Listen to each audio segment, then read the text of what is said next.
Hello guys, hello everyone guys. This video tutorial how to game turbo in any Xiaomi device. Let's go. Okay guys, I gonna see you how to get game turbo in any Xiaomi phones. So I have Redmi 9C. So I gonna show my device name. To prove that, go to about phone. This is Redmi 9C new version and my storage. This is budget phone.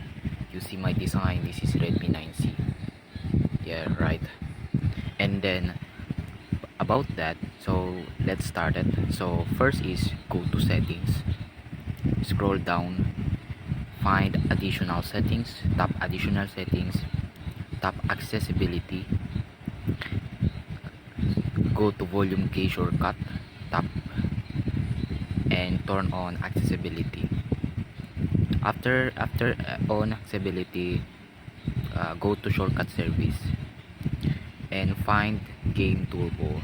Once find game turbo, go to allow. Okay, this is enable. How to enable? So first, this is two button right here. Okay, just tap button in 3 seconds. You see guys, my game turbo is off, and if you want to enable, tap volume up and down. Make sure is both in 3 seconds. 3 2 1, and accessibility turn game turbo on. And after that is open any games to make sure your application is game. But if application is like normal, like gallery, is not might work because is not game. To make sure is application is game, example Minecraft PE or Mobile Legends. Okay, just tap application you're playing, application, to make sure your game is application is, make sure is game is up.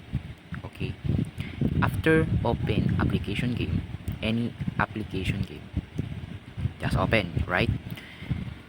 Go to right or find power button on your device, power off, and then turn on again and unlock your phone. Okay, once you're unlocked, you see the line on the left, swipe it on left, swipe in the left.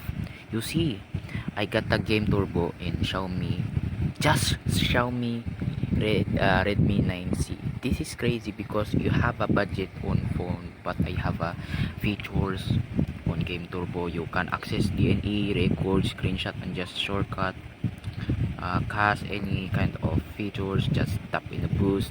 You can off performance, you can on. So this is work in any Xiaomi device. I hope you work any Xiaomi device guys. This is really excited. Let's go. Good, to make sure you guys subscribe and more video for tutorial this. Thank you for watching. Bye bye.